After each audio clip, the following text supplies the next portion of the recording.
This is the story of a man named Stanley. Stanley worked for a company in a big building where he was employee number 427.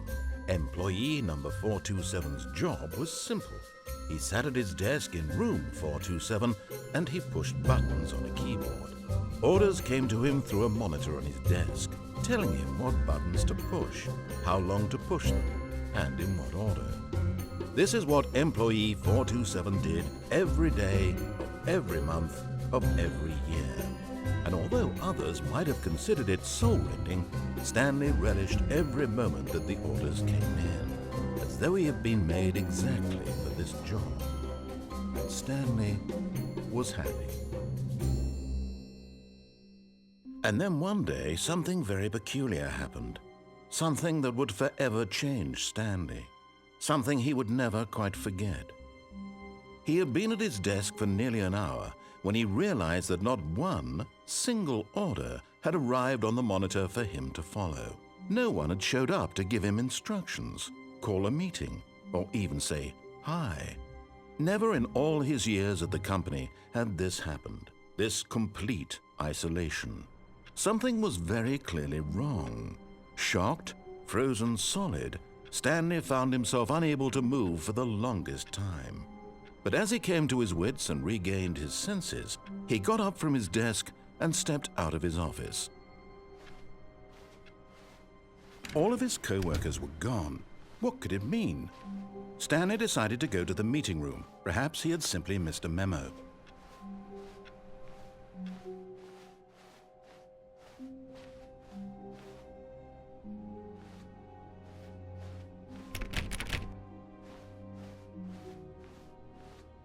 When Stanley came to a set of 2 open doors, he entered the door on his left.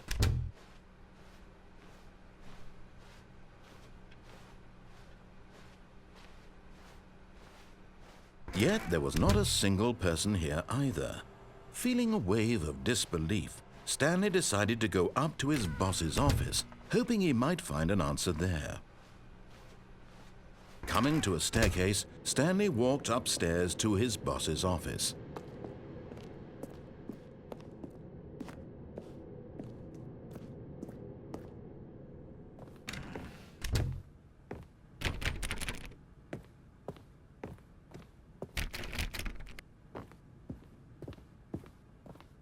Stepping into his manager's office, Stanley was once again stunned to discover not an indication of any human life.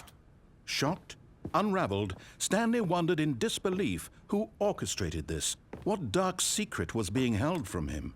What he could not have known was that the keypad behind the boss's desk guarded the terrible truth that his boss had been keeping from him. And so the boss had assigned it an extra secret PIN number, 2845. But of course, Stanley couldn't possibly have known this.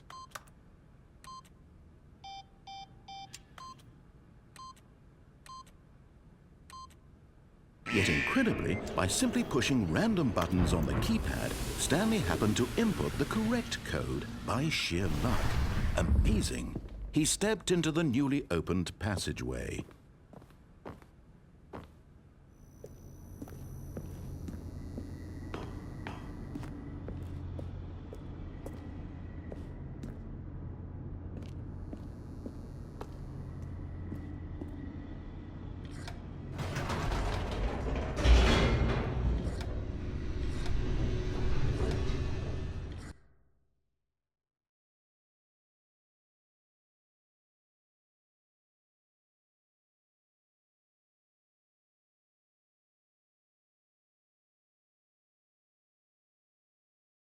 Descending deeper into the building, Stanley realized he felt a bit peculiar.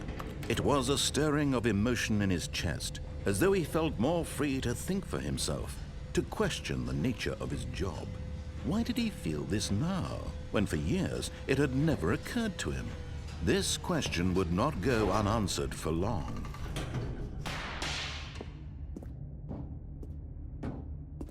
Stanley walked straight ahead through the large door that read Mind Control Facility. Although this passageway had the word escape written on it, The truth was that at the end of this hall, Stanley would meet his violent death.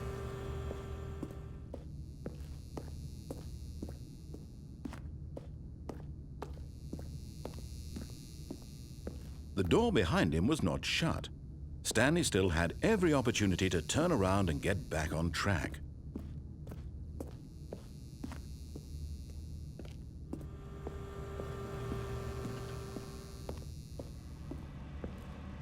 But of course, Stanley thought better of it and realized he simply had too much to live for.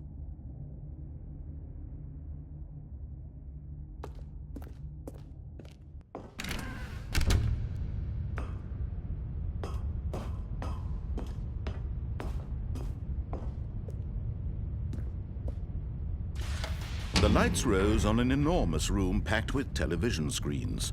What horrible secret did this place hold? Stanley thought to himself. Did he have the strength to find out?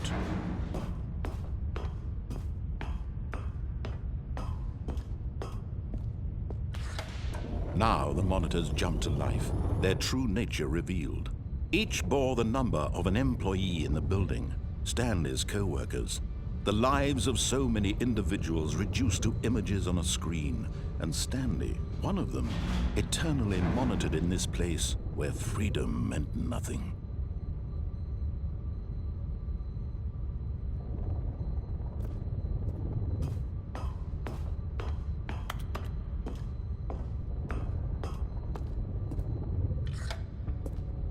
This mind control facility, it was too horrible to believe. It couldn't be true. Had Stanley really been under someone's control all this time? Was this the only reason he was happy with his boring job? That his emotions had been manipulated to accept it blindly?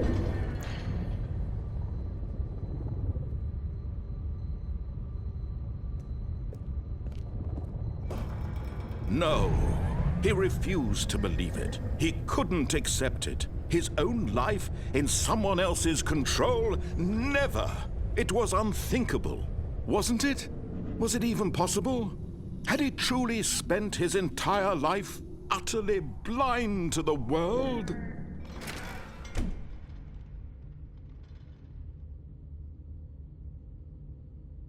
But here was the proof. The heart of the operation. Controls labeled with emotions, happy or sad or content, walking, eating, working, all of it monitored and commanded from this very place. And as the cold reality of his past began to sink in, Stanley decided that this machinery would never again exert its terrible power over another human life, for he would dismantle the controls once and for all.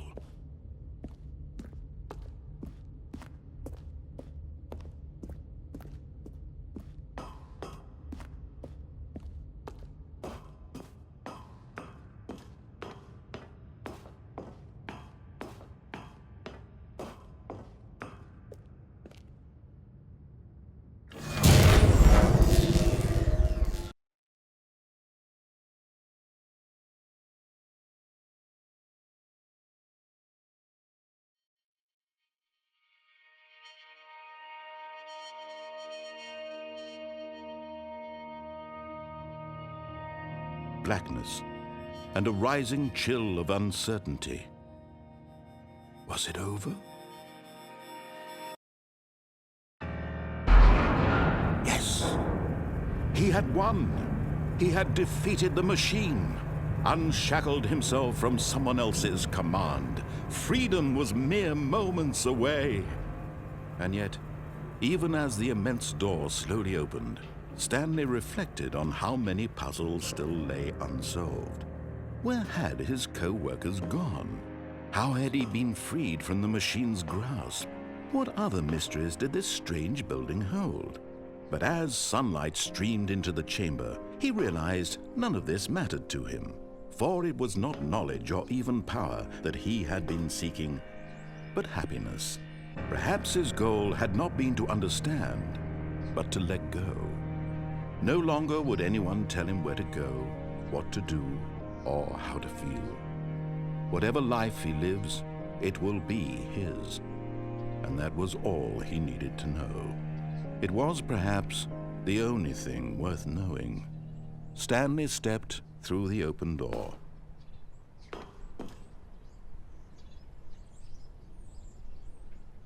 Stanley felt the cool breeze upon his skin, the feeling of liberation, the immense possibility of the new path before him. This was exactly the way, right now, that things were meant to happen. And Stanley was happy.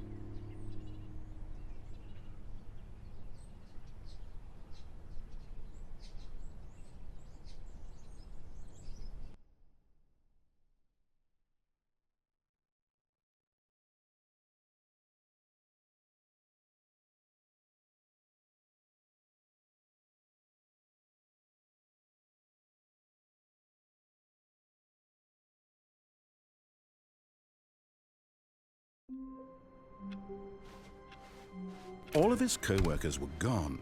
What could it mean? Stanley decided to go to the meeting room. Perhaps he had simply missed a memo.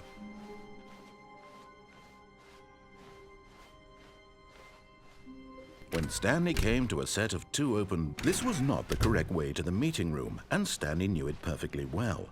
Perhaps he wanted to stop by the employee lounge first, just to admire it.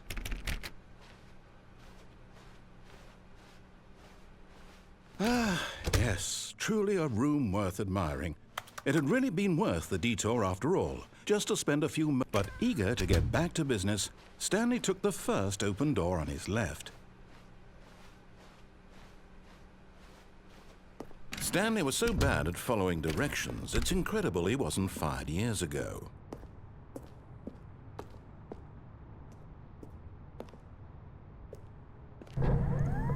Oh, well, look who's got cold feet. Sorry to break it to you, Stanley, but that lift isn't coming back. You'd best either get comfortable right here on this platform, or test your luck by jumping to the floor below. You know what? Looking at it now, it's not that far to the bottom floor. I bet you can make it.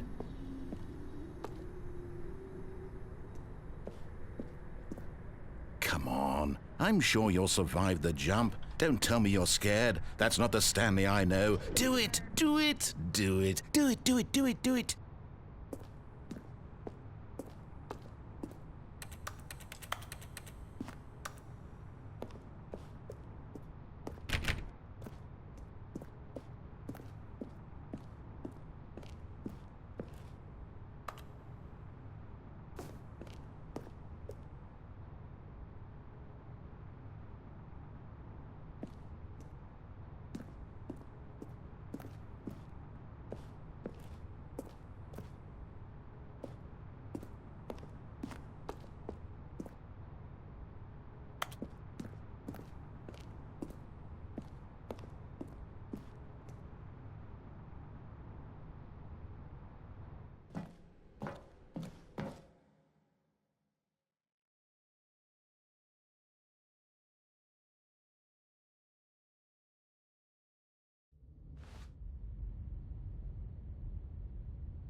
Stanley had now gotten himself so far off the beaten path that it seemed the office had begun. So far off the beaten path that it seemed the office had begun. So far off the beaten path that it seemed the office had begun. So far off the beaten path that it seemed the office had begun. So far off the beaten path that it seemed the office had begun. So far. You didn't think I was actually just a recording, did you? What a silly and trite explanation that would be. All the back and forth between you and me, all the absurd adventures we've been through, and it all turns out I'm just a tape recording? It was all just in Stanley's head. I bet that's the kind of twist you think is revelatory. I bet each and every time you watch a movie where it turns out all to be in the main character's imagination, you must absolutely bolt off the couch in pure shock at the phenomenal and intricate storytelling. It must be so simple to be you. Life being an unending waterfall of surprises and delights. How much more exciting you must find the world than the rest of us do. Now I've become sad. Look what you've done to me. This is all your fault.